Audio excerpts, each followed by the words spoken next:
এবার আমরা পড়ব ক্লাস 8-এর পদার্থের প্রকৃতি চ্যাপ্টার।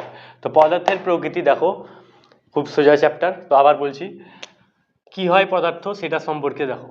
তাহলে পদার্থ মানে কি সেটা সম্পর্কে জানবো, প্রথমে এগুলোই আছে। তাহলে প্রথমে আমাদের পদার্থ যেটা হয়, তাহলে যার মনে রাখবা, দেখো পদার্থে হওয়ার জন্য কয়েকটা জিনিস লাগবে। এক নম্বর হচ্ছে ভর। তাহলে যার ভর আছে, তারপরে যার আয়তন আছে। তাহলে এখন লিখিও না তোমরা, আমি একটু পরে বলবো। তাহলে যার ভর এবং আয়তন বর্তমান এবং যার মধ্যে জাড্য ক্রিয়া করে তাকে বলা হয় পদার্থ। তাহলে এবার পদার্থ কাকে বলে এবার লিখো, যে পদার্থ জিনিসটা কি আমি বোঝালাম। আচ্ছা, এবার যদি বলি যে জাড্য ক্রিয়া করে, এটার মানে কি? জাড্য মানে জানো, যে ধর্মের জন্য স্থির বস্তু স্থির এবং গতিশীল বস্তু গতিশীল থাকে সেই ধর্মকে বলা হয় জাড্য ধর্ম। তাহলে পদার্থের মধ্যে জাড্য ধর্ম ক্রিয়া করবে, যদি না করে তাহলে সেটা পদার্থ হবে না। তাহলে এবার দেখো পদার্থ কাকে বলে লিখো, যার ভর এবং আয়তন আছে এবং যার মধ্যে জাড্য ক্রিয়া করে তাকে পদার্থ বলে। তাহলে এটা হলো পদার্থ। এবার আমরা জানবো যে পদার্থ কয়টি অবস্থার মধ্যে থাকে, মানে পদার্থের যে অবস্থাগুলো আছে। তো পদার্থ প্রধানত তিনটে অবস্থায় থাকে, তারপরে অনেক ভাগ আছে, কঠিন, তরল, গ্যাস।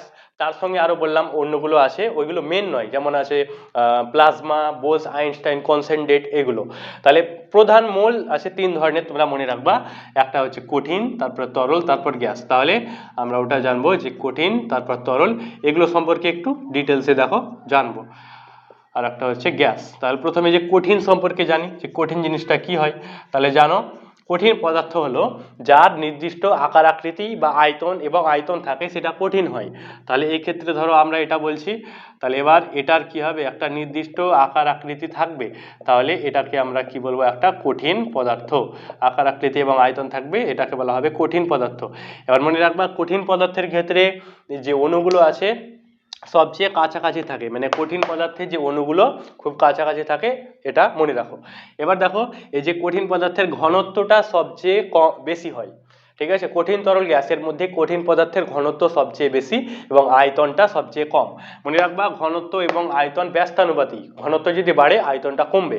আচ্ছা, এবার দেখো কঠিনের এটা বললাম, তারপরে তরল আছে, যেমন একটা কঠিন পদার্থের উদাহরণ দাও। কঠিন পদার্থ যেমন আমি ধরো ইট বললাম, একটা ইট আছে ধরো, তাহলে এটা হলো একটা কঠিন পদার্থ। তারপরে আসে এবার তরল পদার্থ, বা লোহা হতে পারে কঠিন পদার্থ। এবার দেখো যে তরল আছে, তরলের ক্ষেত্রে কি হয় দেখো, নির্দিষ্ট আয়তন থাকে কিন্তু কোনো আকৃতি থাকে না। তাহলে কি বলছি, আয়তন থাকে আকৃতি থাকে না, মানে কি আয়তনটা থাকে, এবার আকৃতি আমরা যে পাত্রের মধ্যে রাখবো সেটা ধারণ করবে। ধরো আমরা জলটাকে গ্লাসের মধ্যে রাখলাম, তাহলে গ্লাসের মতো হয়ে যাবে। ধরো কোনো পাত্রের মধ্যে রাখলাম, তাহলে সেই পাত্রটার মতো হয়ে যাবে। তাহলে মনে রাখবা, জলের ক্ষেত্রে বা তরলের ক্ষেত্রে কি হবে, কোনো মানে নির্দিষ্ট আয়তন থাকবে কিন্তু আকার বা আকৃতি থাকবে না। এবার এটা, আর এবার দেখো তরলের ক্ষেত্রে যে অণুগুলো আছে মনে রাখবা খুব দূরে দূরে থাকে, মানে তরলের অণুগুলোর মধ্যে যে আকর্ষণ বলটা খুবই কম হয়, তার জন্য অণুগুলো সবসময় দূরে থাকার চেষ্টা করে। আর একটা বললাম, এই তরলের মনে রাখবা কঠিনের তুলনায় যে ঘনত্বটা কমে, ঘনত্বটা কমে এবং আয়তনটা বৃদ্ধি পায়। তাহলে যদি বলা হয় আয়তন তরল এবং কঠিনের মধ্যে কোনটার বেশি, তরলের বেশি। এবার আর একটা আমাদের লাস্ট জানবো যে গ্যাস সম্পর্কে। এবার দেখো গ্যাসের ক্ষেত্রে যে অণুগুলো আছে খুব দূরে দূরে থাকে, আমি দেখালাম না, দেখো এভাবে বলছি, ধরো এগুলো অণু। তাহলে গ্যাসের ক্ষেত্রে অণুগুলো খুব দূরে দূরে থাকে। তাহলে গ্যাস মানে কি, দেখো যে পদার্থের যে অবস্থায় যে পদার্থ আছে সেটা বায়বীয় অবস্থায় থাকে, সেটাকে গ্যাস বলা হয়। তাহলে গ্যাসের ক্ষেত্রে অণুগুলো অনেক দূরে থাকে, তাহলে গ্যাসের আয়তনটা সবচেয়ে বড় হবে। তাহলে মনে রাখবা, গ্যাসের আয়তনটা সবচেয়ে বেশি হয় এবং যে ঘনত্ব আছে সবচেয়ে কম। তাহলে সবচেয়ে ঘনত্ব বেশি কঠিনের, তারপর তরলের, তারপর গ্যাসের, এবং আয়তনটা যদি দেখি সবচেয়ে বেশি হবে গ্যাসের, তারপরে তরলের, তারপরে কঠিনের। তাহলে এগুলো আমরা কঠিন, তরল, গ্যাসের, এগুলো বেসিক একটা ধারণা বললাম। এবার এখানে বললাম যে প্লাজমা এটাও হয়, তো এটা সম্পর্কে আমি একটু বলছি। দেখো একটু বলছি, ধরো কি হয়, এই প্লাজমা যে পদার্থটা আছে সেটা যেমন সূর্যের ওপরে যেটা আছে, সূর্য অনেক গরম হয় তার উপরে থাকে, হ্যাঁ, মানে এই প্লাজমা। এটাতে কি হয়, প্রচুর গরম হওয়ার কারণে যে ইলেকট্রন, প্রোটন, নিউট্রন যেগুলো আছে সেগুলো আলাদাভাবে, যে নিউট্রনটা বেরিয়ে চলে যায়, ইলেকট্রনগুলো বেরিয়ে চলে যায়, দিয়ে সব আলাদা, মানে আলাদা আলাদাভাবে থেকে যায়, দিয়ে একটা পদার্থ তৈরি হয়, ওটা হয় প্লাজমা। এটুকু জাস্ট মনে রাখো, এরকম হয়। আচ্ছা, এবার আমরা এখানে দেখো জানবো যে পদার্থের পরে এবার আছে, আশা করছি, পদার্থের বৈশিষ্ট্য। তোমাদের বইয়ে দেখবে এগুলো আছে, সরি। আচ্ছা, তার আগে দেখো আমরা এবার পদার্থের রূপান্তর এটা সম্পর্কে একটু জানবো, মানে পদার্থের আমরা কিভাবে রূপান্তর ঘটাতে পারি। তোমাদের বই একটু এগুলো অন্যভাবে দেওয়া আছে, রিডিং পড়বা, তো এগুলো সব আছে। হ্যাঁ, আমি একটু মানে সংক্ষেপে বলার চেষ্টা করছি যেগুলো দরকার, আর যেগুলো অনেক লেখা আছে তোমরা একটু জাস্ট রিডিং পড়ে নেবা। এবার আমি বলছি দেখো, তাহলে পদার্থের রূপান্তর মানে কি, ধরো আমি কঠিন আছে, তারপরে এখানে আছে ধরো তরল আছে, আর একটা আছে গ্যাসীয় পদার্থ। তাহলে এবার কঠিন থেকে যখন তরল করা হয়, তাহলে এটাকে মনে রাখবা, কঠিন থেকে তরলে যখন করা হয় সেটাকে কি বলা হয়, গলন প্রক্রিয়া, গলন। এবার এই গলনের ক্ষেত্রে তাপটা কি হয়, তাপের প্রয়োজন হয়, তাহলে মনে রাখবা তাপের প্রয়োজন হয়।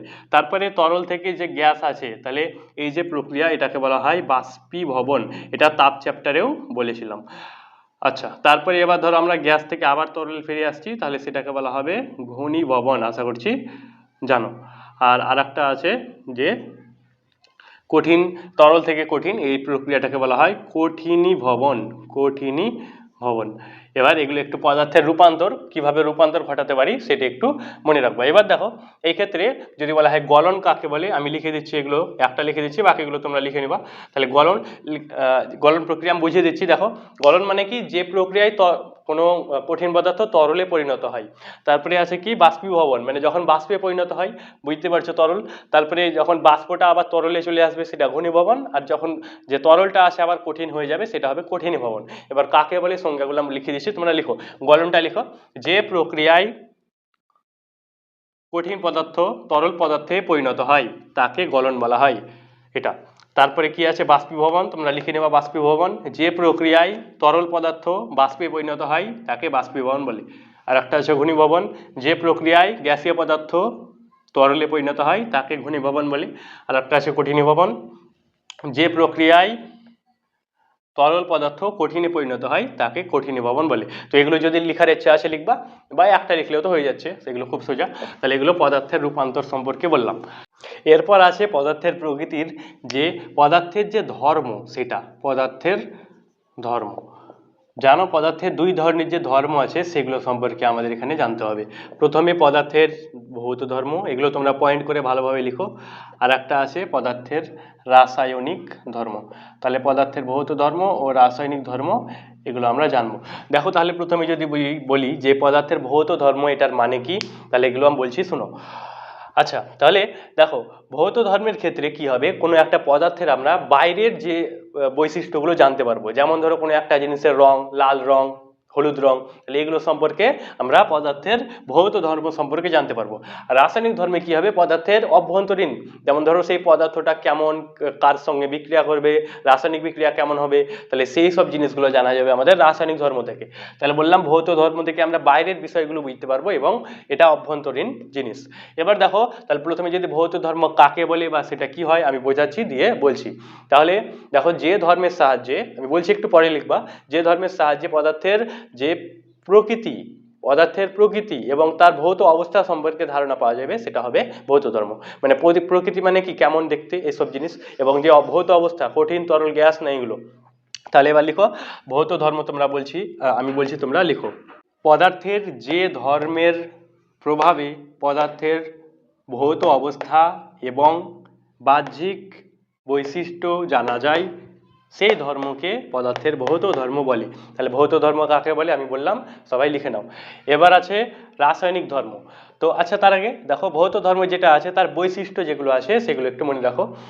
তাছাড়া যেমন লিখবা তোমরা, যেমন যেমন ধরো আমি বললাম যে পদার্থের অবস্থা, আচ্ছা সংক্ষেপে লিখে দিচ্ছি, ধরো গলনাঙ্ক বললাম, গলনাঙ্ক, এটা যেটা এসে, এটা একটা কি ভৌত ধর্ম।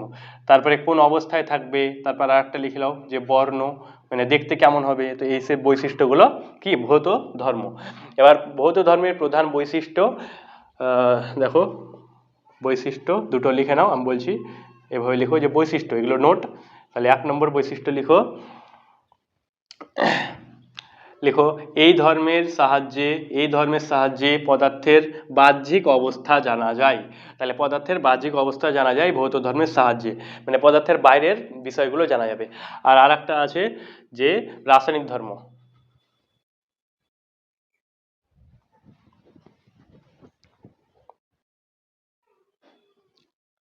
2 নম্বর হলো এই ধর্মের সাহায্যে, লিখো এই ধর্মের সাহায্যে পদার্থের প্রকৃতির পরিচয় পাওয়া যায়, মানে পদার্থের যে প্রকৃতি আছে সেটার পরিচয় পাওয়া যাবে। তাহলে এগুলো হবে ভৌত ধর্মের বৈশিষ্ট্য। এবার আমরা জানবো রাসায়নিক যেটা ধর্ম আছে সেটা বলছিলাম।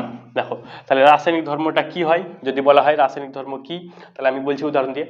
ধরো একটা জল আছে, ধরো আছে অক্সিজেন আছে এবং হাইড্রোজেন আছে, সেই দুটো বিক্রিয়া করে জল উৎপন্ন করবে। তাহলে অক্সিজেন এবং হাইড্রোজেন মিলে যে জল তৈরি হলো, তাহলে এটা যে বিক্রিয়া সৃষ্টি হবে, তাহলে সেই বিক্রিয়াগুলো হবে কি রাসায়নিক ধর্ম। জানো তোমরা যে রাসায়নিক বিক্রিয়া হয়। তাহলে যখন কোনো পদার্থের অভ্যন্তরীণ, ধরো আমরা বলছি যে হীরের গঠন বা ক্যালসিয়ামের গঠন, কোনো একটা জিনিসের গঠন কেমন হবে, তারপর সেটার যে রাসায়নিক বিক্রিয়া, রাসায়নিক ধর্ম, সেইগুলো যখন আসবে তখন সেটাকে বলা হবে রাসায়নিক ধর্ম। তাহলে রাসায়নিক ধর্ম কাকে বলে তোমরা এখানে পয়েন্ট করে লিখে নাও, আমি বলছি। লেখো, পদার্থের যে ধর্মের দ্বারা পদার্থের অভ্যন্তরীণ অণুর গঠন এবং বিভিন্ন রাসায়নিক বিক্রিয়ার প্রবণতা জানা যায় তাকে রাসায়নিক ধর্ম বলে। তাহলে এটা বললাম যে রাসায়নিক ধর্ম এটা কি। এবার দেখো যে রাসায়নিক ধর্মর যেমন লিখবা, যেমন যেমন আমি অক্সিজেনের বলছি, অক্সিজেনের বিক্রিয়ার, অক্সিজেনের ধরো বললাম জারণ বিক্রিয়া, অক্সিজেনের জারণ বিক্রিয়া, এই যে বিক্রিয়াটা লিখলাম, তাহলে এটা কি হবে একটা রাসায়নিক ধর্ম। তাহলে এইভাবে মনে রাখো, আমি বললাম রাসায়নিক ধর্মগুলো। এবার রাসায়নিক ধর্মের যে বৈশিষ্ট্য আছে সেই বৈশিষ্ট্যগুলো লিখো তোমরা পয়েন্ট করে, এখানে লিখো বৈশিষ্ট্য। দেখো প্রধান বৈশিষ্ট্য লিখবা, এই ধর্মে পদার্থের অণুর অভ্যন্তরীণ ধর্ম প্রকৃতি বোঝা যায়, অণুর অভ্যন্তরীণ প্রকৃতি বোঝা যায়, এটা একটা। তারপরে 2 নম্বর লিখো যে এই ধর্মের সাহায্যে, এখানে লিখো এই ধর্মের সাহায্যে পদার্থের রাসায়নিক বিক্রিয়ার প্রবণতা জানা যায়। তাহলে এটা রাসায়নিক বিক্রিয়ার প্রবণতা জানা যায়। আর প্রথমটা কি বললাম, যে ওটার অণুর গঠন সম্পর্কে জানা যায়। তাহলে এগুলো আমাদের রাসায়নিক বিক্রিয়া, রাসায়নিক ধর্ম, কার পদার্থের রাসায়নিক ধর্ম। এবার ভৌত ধর্মের যে সাহায্যে আমরা কিভাবে পদার্থের শনাক্তকরণ করতে পারবো এবং রাসায়নিক ধর্মের সাহায্যে সেগুলো জানবো। মানে পদার্থের শনাক্তকরণ মানে ভৌত এবং রাসায়নিক ধর্মের সাহায্যে কিভাবে পদার্থকে আমরা চিনতে পারবো সেগুলো সম্পর্কে আমি একটা একটা করে বলছি। প্রথমে ধরো আমরা বলছি বর্ণের সাহায্যে, তাহলে বর্ণটা কি একটা ভৌত ধর্ম, প্রথমে এটা লিখবা যে এটা একটা ভৌত ধর্ম। আচ্ছা, তাহলে বর্ণ যেটা আছে ভৌত ধর্ম, তাহলে ভৌত ধর্ম আমরা ধরো বললাম যে একটা হলুদ বর্ণের কঠিন পদার্থ, এটা ধরো লিখলাম আমি, তোমরাও লিখো যে হলুদ বর্ণের কঠিন পদার্থ, হলুদ বর্ণের কঠিন পদার্থ, এটা কি হয় সালফার। তাহলে হলুদ বর্ণের যে কঠিন পদার্থ, তাহলে এখানে কি আমরা হলুদ বর্ণ, তাহলে হলুদ বর্ণের সাহায্যে জানতে পারছি, তাহলে এটাকে কি একটা বর্ণ, তাহলে এখান থেকে আমরা শনাক্ত করতে পারবো। তাহলে মনে রাখবা যে বললাম বর্ণের সাহায্যে আমরা যেটা বুঝতে পারি, তাহলে সেটাকে কি বলা হবে, এটা হবে একটা বর্ণ ভৌত ধর্ম। আর একটা আমি উদাহরণ দিচ্ছি, ধরো এটা 1 নম্বর দিচ্ছি, এটা ধরো 2 নম্বর দিচ্ছি। আরো ধরো বললাম আমি তরল, এগুলো মনে রাখতে হবে, খুব ইম্পর্টেন্ট। হ্যাঁ, তরল লাল পদার্থ, একটা লাল তরল পদার্থ, এটা কি হয় পারদ। তাহলে এটা মনে রাখবা যে তরল একটা লাল পদার্থ, এটা হলো পারদ। আর একটা মনে রাখবা হলুদ গ্যাস, একটা হলুদ গ্যাস ধরো বললাম আমি, তাহলে ওটা কি হবে ব্রোমিন। তাহলে এই যে ব্রোমিন হলুদ যে রঙের যে গ্যাস, তাহলে সেটার সাহায্যে আমরা বুঝতে পারবো যে সেটা কি হবে একটা ভৌত ধর্ম, ভৌত ধর্মের সাহায্যে বোঝা যাবে। তাহলে এটা 1 নম্বর ধরো বললাম। এবার ধরো 2 নম্বর আমি আরো লিখছি যে ধরো আমরা কোনো একটা জিনিসের গন্ধ যেটা হয় সেটা সম্পর্কে জানবো। তো ধরো আমি বললাম একটা আছে ঝাঁঝালো তীব্র গ্যাস, তো জানো তোমরা ঝাঁঝালো তীব্র গ্যাস, এখানে লিখো এগুলো লিখো, একটু পরে আবার আসবে এগুলো, ঝাঁঝালো তীব্র গ্যাস। তাহলে এটা কি হয়, ঝাঁঝালো তীব্র গ্যাস কি হয় অ্যামোনিয়া।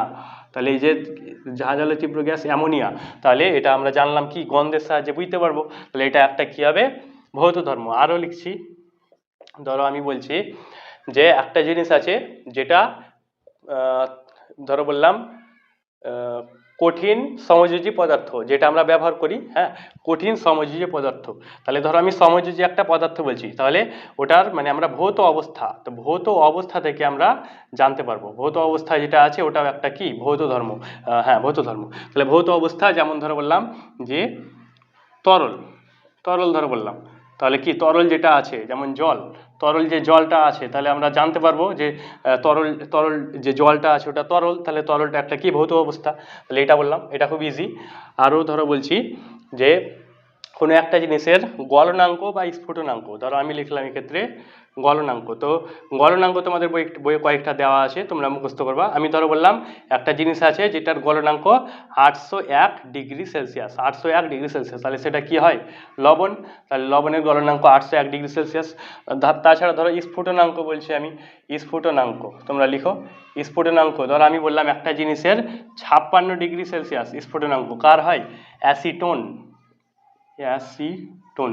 তাহলে এখান থেকে আমরা কি বুঝতে পারবো যে এটা একটা ভৌত ধর্ম, স্ফুটনাঙ্কটাও আমরা বাইরে থেকে বুঝতে পারবো। আমি বললাম ভৌত ধর্ম মানে যেগুলো বাইরে থেকে বোঝা যাবে।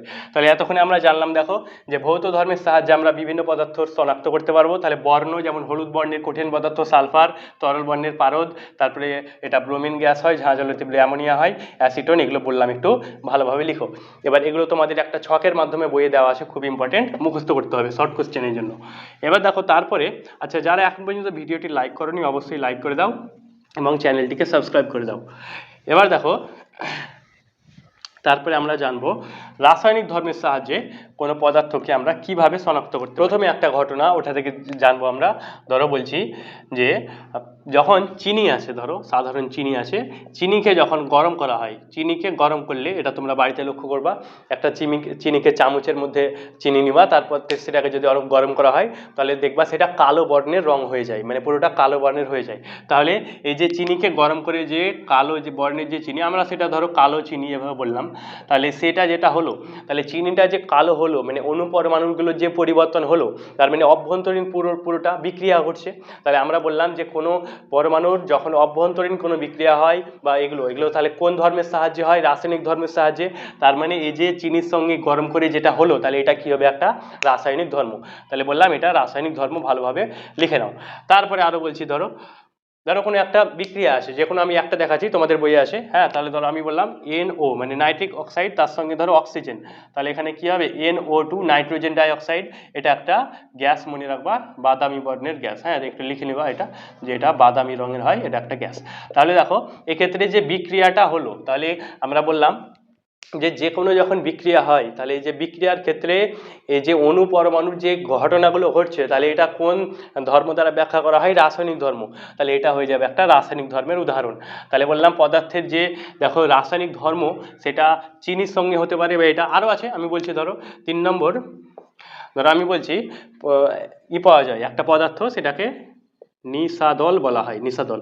তাহলে নিশাদল যখন জলের মধ্যে মিক্স করা হয়, হ্যাঁ, তখন ঠান্ডা জল পাওয়া যায়, ওটাকে জল ঠান্ডা করার জন্য দেওয়া হয়। তাহলে দেখো এই যে নিশাদলের সঙ্গে যখন জলটা মিশবে দিয়ে যে ঠান্ডা জল উৎপন্ন হবে, তাহলে নিশাদল যেটা একটা রাসায়নিক পদার্থ, তাহলে সেটার সঙ্গে জলের রাসায়নিক বিক্রিয়া হবে, তার ফলে জলের তাপমাত্রাটা কমে যাবে। তাহলে এই যে হলো, তাহলে এটা কি রাসায়নিক একটা ধর্ম হচ্ছে, তাহলে তার জন্য এটা হবে একটা রাসায়নিক ধর্ম, এটা মনে রাখবা। আর একটা ধরো আমরা বলছি, আমরা জানি অ্যাসিড এবং ক্ষারের বিক্রিয়ায়, ক্লাস 7-এ পড়েছিলাম, কি উৎপন্ন হয়, অ্যাসিড এবং ক্ষারের বিক্রিয়ায় লবণ এবং জল উৎপন্ন হয়। তাহলে ওই যে বিক্রিয়াগুলো আছে, তাহলে সব যে অ্যাসিড এবং ক্ষারের বিক্রিয়া সব কি হয়ে যাবে, রাসায়নিক ধর্ম। আরও ধরো বলছি কোনো ধাতুর সঙ্গে যখন, আমি একটা উদাহরণ দিয়ে বলছি, ধরো জিঙ্ক আছে, তাহলে জিঙ্কের সঙ্গে যখন H2SO4 এর বিক্রিয়া হয়, তখন কি উৎপন্ন হয়, ZnSO4 প্লাস হাইড্রোজেন গ্যাস। তাহলে ধরো একটা কোনো বিক্রিয়ায় হাইড্রোজেন গ্যাস উৎপন্ন হলো, তাহলে এই হাইড্রোজেন গ্যাসটা উৎপন্ন, এখান থেকে আমরা দেখে বুঝতে পারবো যে এটা একটা বিক্রিয়া ঘটেছে। তার মানে এই যে বিক্রিয়াটা, এটা কোন ধর্ম, পদার্থের রাসায়নিক ধর্ম। তো দেখো এইভাবে আমরা ভৌত ধর্ম 4টা এবং রাসায়নিক ধর্মকে শনাক্ত করতে পারি, যে কোনো পদার্থের মধ্যে যে ধর্মটা কি হবে, ভৌত হবে না রাসায়নিক ধর্ম, সেটাই এভাবে আমরা বুঝতে পারি। এবার দেখি তোমরা কতটা পড়লে। তোমাদের জন্য কোশ্চেন, বাদামি বর্ণের গ্যাস কোনটি? তো অবশ্যই এটা কমেন্টের মধ্যে বলো যে আমরা একটু আগে পড়ালাম বাদামি বর্ণের গ্যাসটি কোনটি হয়। তো ঠিক আছে, চ্যানেলটি এখনই সাবস্ক্রাইব করে দাও। জানো তুমি আমি সব কিছু পড়াচ্ছি ধীরে ধীরে। তো যারা আগের ভিডিওগুলো দেখোনি, প্লেলিস্টে ডিসক্রিপশনে দেখো, প্লেলিস্টের লিঙ্ক আছে, পুরো বইয়ের আছে, এই চ্যাপ্টারের আছে। তো অবশ্যই ভিডিওগুলো দেখো এবং সব চ্যাপ্টার পড়তে থাকো। কোনো জায়গায় ক্লাস করার মানে সব আমার ক্লাস আপলোড করা আছে, তো অবশ্যই পরপর দেখো এবং চলতে থাকো। তাহলে থাকো।